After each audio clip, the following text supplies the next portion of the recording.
Selah. Before we step out into the world, before we tackle our task, before we face our routine, let's take a moment to pause. But first, let go of all past pretense. Let God make all things new. Let us trust in the God's plan for us. Let us move forward to embrace the hope and future He promised. In Jeremiah 29 verse 11, the Lord says, "For I know the plans I have for you, plans for peace and well-being and not for disaster, to give you a future and a hope." Let the peace and grace of God direct the steps of the righteous.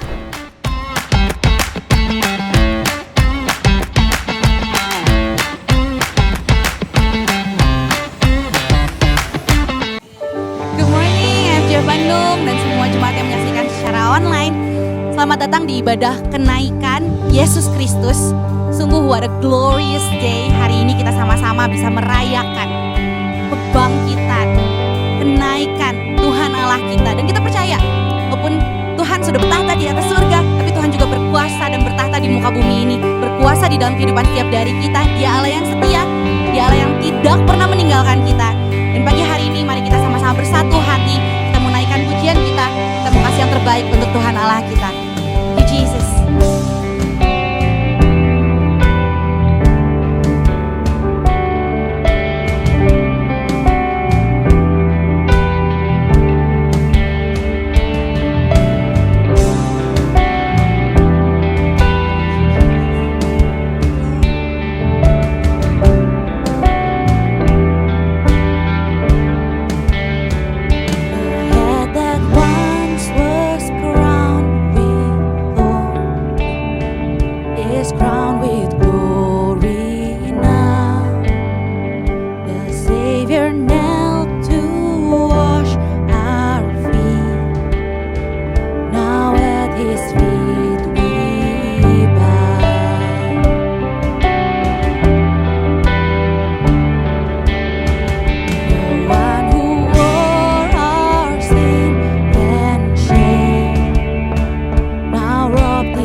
Final breath upon the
40 days.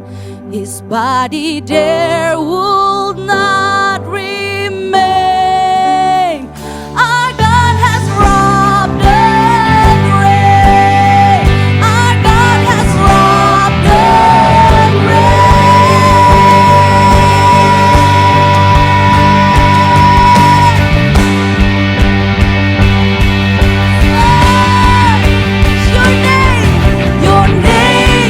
Your name is victory. Oh, praise to you.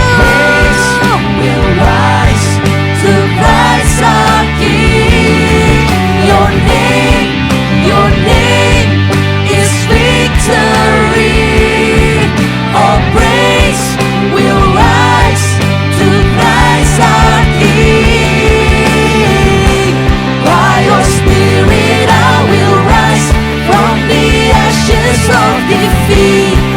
The resurrected King is resurrecting me.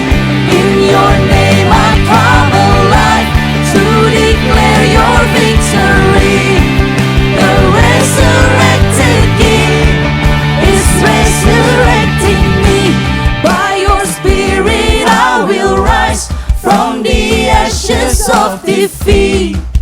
The resurrected King is resurrecting me.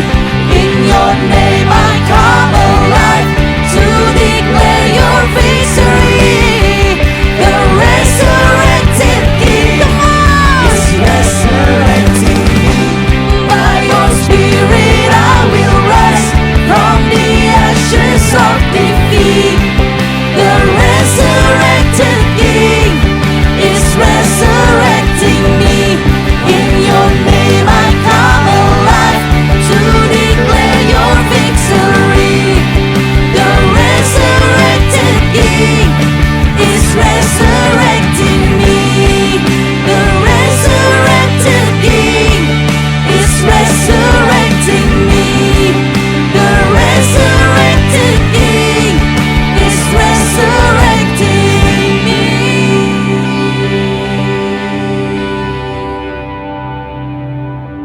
Yes, Lord, the resurrected King is resurrecting me.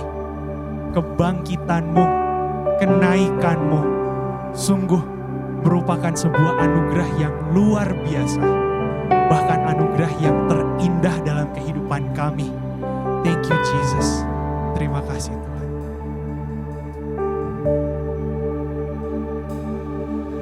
Kau tahu hatiku Tuhan.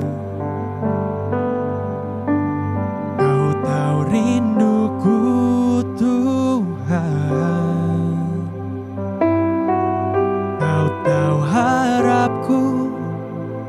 Kau tahu mimpiku di tangan-Mu Tuhan. Dalam segenap jalanku,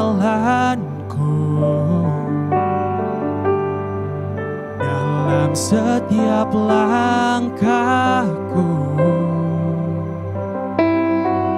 hanya Kau Tuhan yang ku andalkan menghadapi semua. Yesus, Kau anugerah terindah dalam hidupku. Kau sungguh berarti di setiap jalanku, dan anugerah-Mu selalu mempesonaku. Yesus, Kau terbaik. Yesus, Kau termanis di dalam hidupku.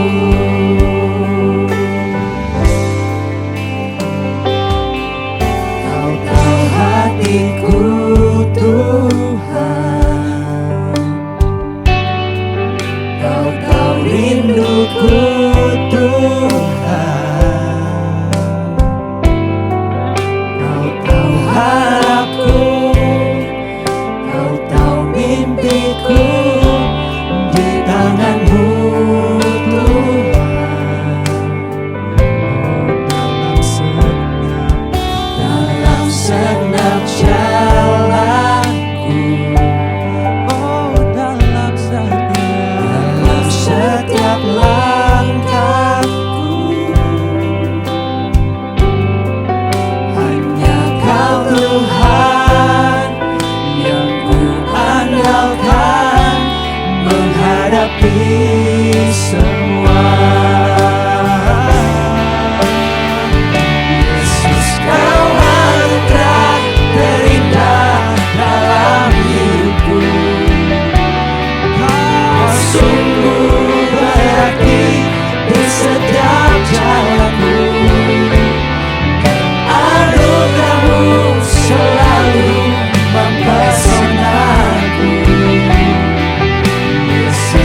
Allah seperti Engkau, Allah yang bangkit menyelamatkan kami, Allah yang naik ke surga menyiapkan tempat buat kami.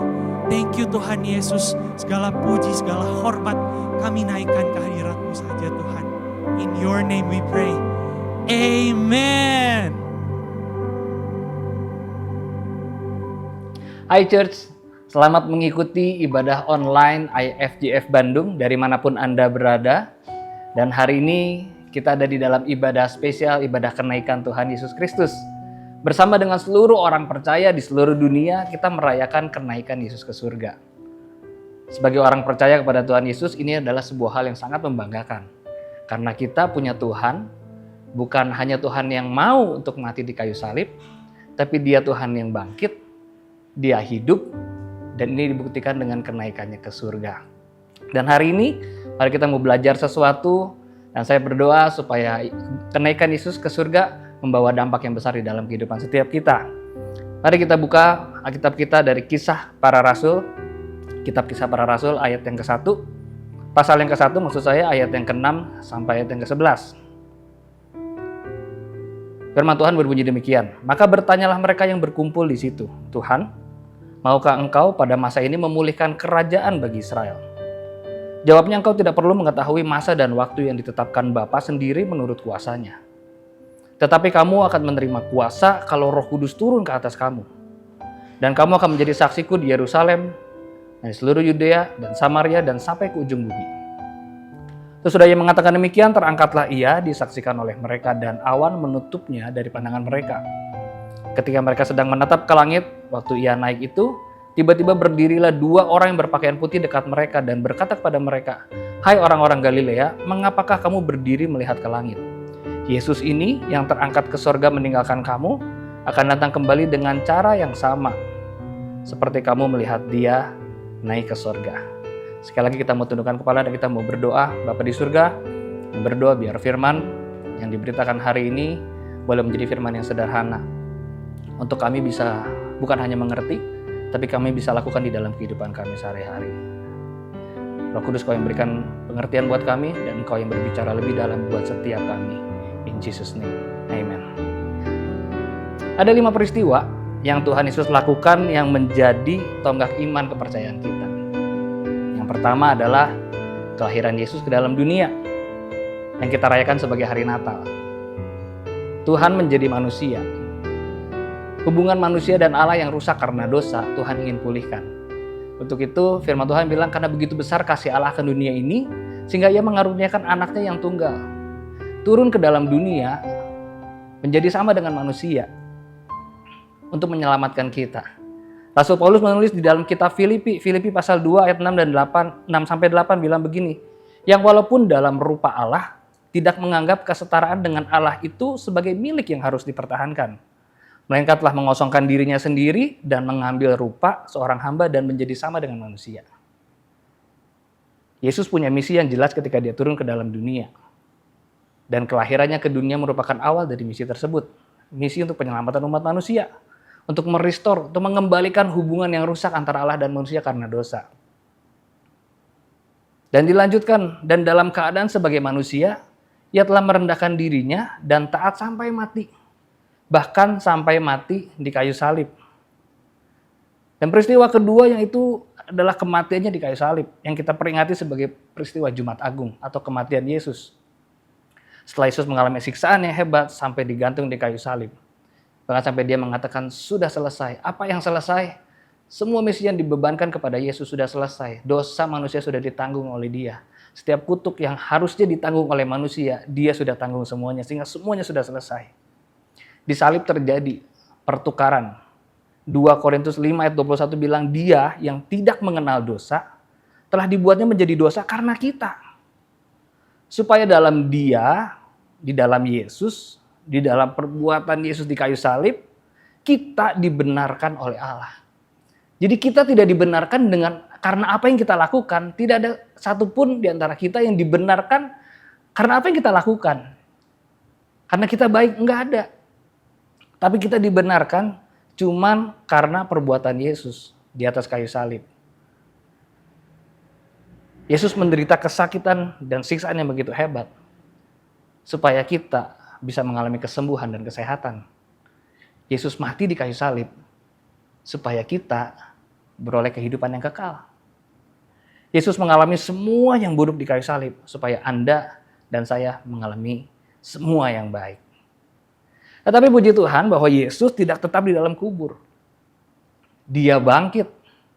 Yang kita rayakan sebagai kebangkitan Yesus, hari Paskah, hari kemenangan buat kita semua. Dan kebangkitan Yesus ini membuat kepercayaan kita tidak sia-sia. Dia menang atas maut. Dan sebab dia hidup, maka ada hari esok. Anda boleh tulis di kolom chat, sebab dia hidup ada hari esok. Sebab dia hidup, kita punya masa depan yang luar biasa. Sebab dia hidup, the future is bright. Dan setelah kebangkitannya, Alkitab mencatat bahwa berkali-kali Yesus menampakkan dirinya kepada murid-muridnya, kepada sekelompok orang, kepada 2 orang murid yang tidak termasuk dari 11 murid Yesus yang tersisa di dalam perjalanan mereka menuju Emmaus selama 40 hari. Dan setelah itu, dia naik ke surga. Dalam cerita yang tadi barusan kita baca di dalam Kisah Para Rasul. Jadi peristiwa yang keempat itu peristiwa kenaikan Yesus ke surga yang hari ini kita peringatin. Dan peristiwa ini membuktikan bahwa dia benar-benar bangkit dan dia benar-benar hidup. Dan satu lagi peristiwa yang belum terjadi dan pasti akan terjadi, yaitu adalah kedatangannya kembali yang kedua. Untuk apa? Untuk menjemput Anda dan saya dan orang-orang percaya yang kepadanya untuk kembali bersama dengan Tuhan, menikmati kekekalan bersama dengan Tuhan. Pertanyaannya adalah, apakah Anda siap kalau Yesus datang kembali untuk menjemput kita? Mungkin beberapa dari kita sempat berpikir begini. Demikian juga saya sempat berpikir waktu dulu. Kenapa Tuhan Yesus harus naik ke surga ya? Bukankah lebih baik kalau Yesus tuh nggak naik ke surga? Bukankah lebih baik kalau Yesus ada di dalam dunia, kita bisa bertemu secara langsung, bisa bercakap-cakap, bisa ngobrol, sehingga ada mungkin banyak pertanyaan yang di benak kita nggak pernah bisa terjawab. Ada banyak perdebatan yang terjadi yang mungkin kita juga nggak tahu gimana, tapi bisa terjawab karena Yesus ada di situ. Yohanes pasal 16 ayat yang ke-7, Yesus pernah bilang sama murid-muridnya begini. Namun benar yang kukatakan ini kepadamu, adalah lebih berguna bagi kamu jika aku pergi. Sebab jikalau aku tidak pergi, Yesus tidak pergi, penghibur itu tidak akan datang kepadamu. Tetapi jikalau aku pergi, aku akan mengutus dia kepadamu. Penghibur dan mengutus dia berbicara soal Roh Kudus. Bahkan di dalam terjemahan New Living Translation dituliskan bahwa begini, it is best for you that I go away. Ini yang terbaik buat kamu, yang terbaik buat kita. Karena ketika Yesus naik ke surga, maka dia mengutus Roh Kudusnya untuk turun. Sehingga saat ini kita bisa datang sama Bapa, bisa datang sama Tuhan tanpa batasan ruang dan waktu. Anda dan saya bisa berdoa di waktu yang sama, di tempat yang berbeda, kepada pribadi yang sama. Dan pribadi tersebut mendengarkan doa kita. Bahkan kita di dalam waktu yang sama dengan orang-orang yang berada di belahan bumi yang paling jauh dengan kita bisa berdoa bersama-sama. Dan dia mendengarkan kita. Dan tentunya benar apa yang Tuhan Yesus katakan bahwa lebih baik kalau dia pergi. Karena kita bisa lihat apa yang terjadi kepada murid-murid Yesus setelah peristiwa kenaikan Tuhan Yesus dan peristiwa turunnya Roh Kudus.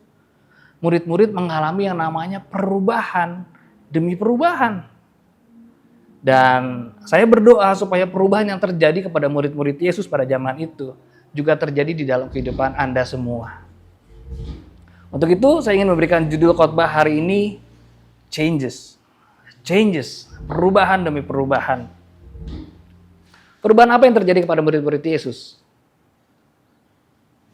Mindset mereka berubah. Seperti khotbah Pastor Jonathan Kasmin hari Minggu yang lalu. Bahwa mindset dengan value kita merupakan sebuah fondasi.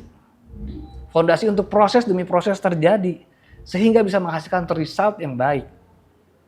Mindset matters. Karena ketika mindset itu berubah, ketika mindset murid-muridnya berubah, maka apa lagi yang berubah? Tujuan hidup mereka berubah. Fokus mereka berubah. Cara mereka bertindak juga berubah. Dan sekali lagi saya berdoa supaya perubahan-perubahan ini juga terjadi dalam kehidupan kita semua. Kembali kepada kitab Kisah Para Rasul, Di dalam terjemahan New Living Translation, ayat ke-6 bilang begini, "So when the apostle were with Jesus, they kept asking him, 'Lord, has the time come for you to free Israel and restore our kingdom?'" Di dalam pemikiran mereka, Mesias atau yang diurapi itu akan datang dan membebaskan bangsa Israel dari penjajahan. Kita tahu di Alkitab berkali-kali Tuhan mengizinkan Israel dikuasai oleh negara lain, dikuasai oleh bangsa lain, karena kedegilan hati mereka. Dan saat itu Israel sedang ada di dalam kekuasaan Romawi. Yang murid-muridnya pikirkan, yang bangsa Israel, yang bangsa Yahudi pikirkan, itu adalah kemerdekaan mereka, kebebasan mereka. Mereka menantikan Mesias melakukan hal itu. Dan pada saat itu, Sang Mesias ada di hadapan mereka. Mesias ada di hadapan mereka setelah sebelumnya harapan mereka hancur ketika Yesus mati di kayu salib. Mereka berpikir, wah, harapan mereka hancur. Orang yang harusnya membebaskan mereka mati di kayu salib, digantung. Tapi harapan mereka kembali hidup ketika mereka tahu bahwa Yesus bangkit, Yesus hidup.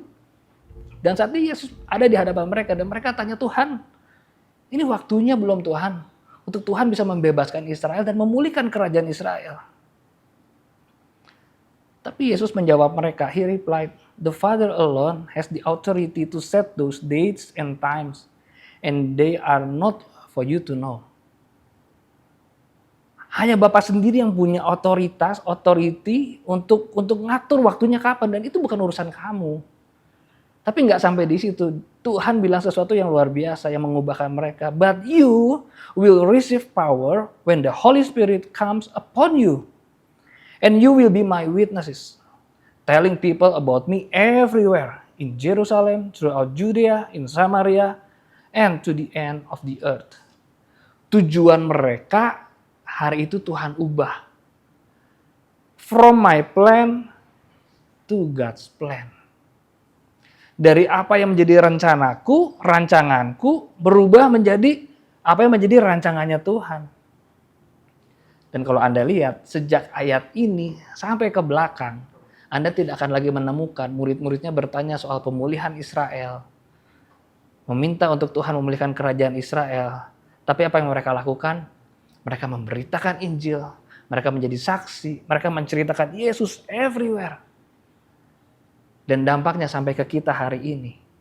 Kita bisa tahu bahwa Yesus Tuhan dan Juru Selamat. Lewat ini semua. Mari kita lihat tujuan hidup kita. Apakah selama ini hidup kita bangun hanya untuk kepuasan diri kita? It's all about me, myself and I.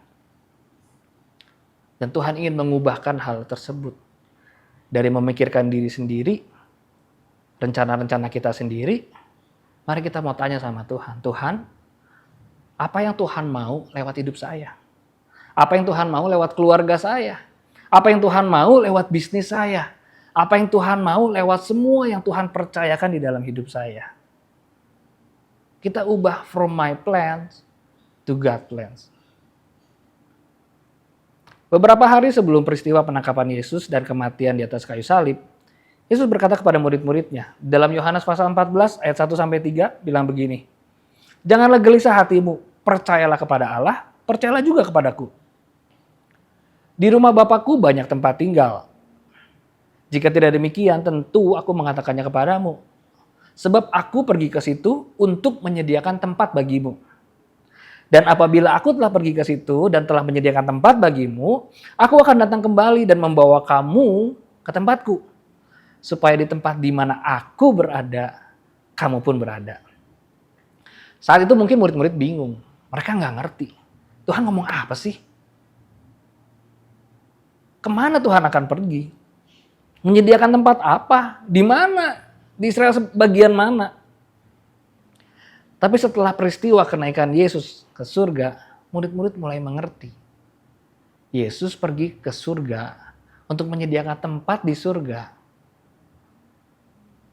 Untuk kita, untuk mereka, untuk Bapak Ibu, dan untuk saya. Sehingga fokusnya murid-murid lagi berubah. Bukan lagi tentang apa yang ada di dunia, yang sementara, tetapi tentang sesuatu yang sifatnya kekal. Kepada eternity. Fokus mereka berubah, from temporary to the eternal. Misalkan kita rencana untuk pergi berlibur. Let's say kita pergi ke Jepang. Naik pesawat terbang tentunya. Untuk maskapai-maskapai tertentu, mereka akan melakukan yang namanya transit. Sebagai contoh kita ambillah, kita harus transit di sebuah bandara yang namanya Changi di Singapura. Saya rasa Anda setuju, Changi adalah bandara yang bagus. Dan mungkin one of the best airport in the world. Tapi walaupun Changi begitu bagus, saya yakin bahwa Anda tidak akan menghabiskan waktu berhari-hari ada di bandara Changi ketika Anda transit. Kenapa? Karena tujuan kita mau pergi ke Jepang. Bandara yang bagus, bandara Changi hanyalah tempat untuk kita transit sementara. Kita tidak akan mungkin habiskan uang belanja yang kita bawa untuk pergi ke Jepang, kita habiskan di Changi. Kita tidak mungkin habiskan waktu yang berlama-lama di sana. Kita tidak mungkin menghabiskan segala tenaga kita untuk di Changi. Untuk transit. Karena ya hanya transit. Karena kita tahu bahwa tujuan kita adalah pergi ke Jepang. Bahkan hati-hati, jangan sampai kita tertinggal pesawat yang akan membawa kita ke Jepang karena kita keasikan ada di Changi. Ada sebuah film, judulnya The Terminal. Film cukup lama. Tapi film ini menceritakan tentang seorang pria yang namanya Victor Navorsky yang diperankan oleh Tom Hanks. Dia dari sebuah negara dan dia punya sebuah tujuan untuk pergi ke Amerika. Untuk minta tanda tangan dari seorang pemain musik yang menjadi idola dari ayahnya. Walaupun ayahnya sudah tiada, tapi dia tetap melakukan misi tersebut. Lucunya ketika di dalam penerbangan, pemerintahan negaranya digulingkan. Terjadi sebuah kudeta. Sehingga ketika dia mendarat, sampai di Amerika, tiba di terminal John F. Kennedy di New York, paspor dia tidak bisa dipakai karena negaranya sedang dalam konflik, sedang dalam chaos. Paspor dia tidak bisa dipakai, visanya tidak bisa dipakai, sehingga akhirnya dia tidak bisa keluar dari bandara tersebut. Dia harus tinggal di situ. Lucunya lagi dia juga nggak bisa pulang karena negaranya sedang mengalami konflik. Jadi keluarga bisa, pulang nggak bisa. Akhirnya dia tinggal di terminal itu, makanya judulnya The Terminal. Dia tinggal untuk waktu yang cukup lama. Kurang lebih sekitar 9 bulan dia tinggal di situ. Kebayang di terminal, dia tinggal di situ tidak ada tempat tidur, tidak ada tempat yang, dia hanya diberikan sebuah tempat menunggu di gate 67 kalau nggak salah.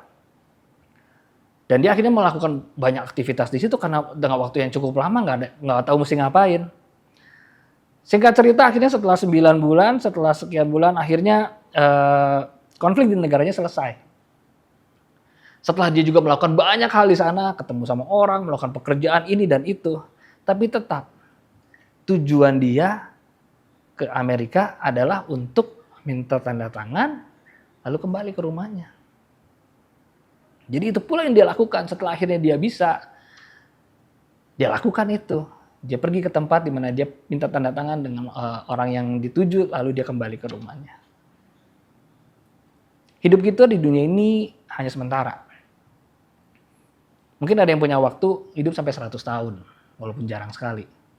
Mungkin ada yang punya waktu 80-90 tahun, mungkin ada yang nggak sampai situ, 60-70 tahun. Bahkan mungkin sangat singkat, hanya beberapa bulan. Tetapi sekali lagi kita mesti ingat bahwa hidup kita di dunia adalah sebuah transit. Bukan merupakan sebuah tujuan akhir. Karena tujuan akhir tempat kita adalah kekekalan bersama dengan Tuhan. Sehingga berapapun waktu yang kita habiskan di dunia, tidak akan pernah sebanding dengan apa yang akan kita habiskan di dalam kekekalan bersama dengan Tuhan. Murid-murid Yesus menjadi berani. Mereka nggak takut lagi dengan kondisi apapun. Petrus, ketika Yesus ditangkap, sebelum kenaikan Yesus tentunya, ketika Yesus ditangkap, Petrus ditanya oleh seorang anak kecil, kamu kenal ya? Aku lihat kamu bersama-sama dengan dia. Apa yang Petrus lakukan?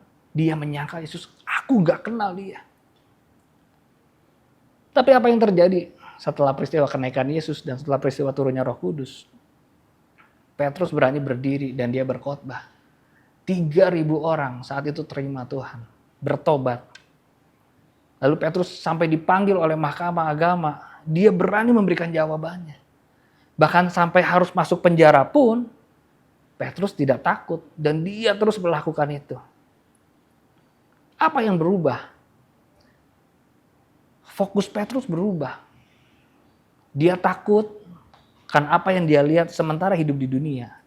Tapi dia menjadi berani ketika fokusnya kepada eternal. Ketika fokusnya beralih kepada kehidupan yang kekal.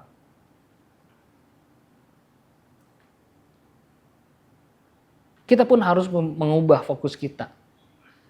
Nggak cuma apa yang ada di dunia yang kita kerjakan, yang kita lakukan. Tapi mari kita fokus kita melakukan ini semua dengan fokus kepada kekekalan. Sehingga tidak ada di antara kita yang rela untuk menukarkan keselamatan, kehidupan yang kekal yang Tuhan janjikan dalam kita. Kita berani tukarkan dengan apapun yang sifatnya sementara ada di dunia. Tidak dengan apapun, dengan relationship, dengan hubungan dengan manusia, dengan pekerjaan, dengan kekayaan, atau apapun yang sifatnya sementara, kita tidak akan pernah menukarkan dengan apa yang bersifat kekal.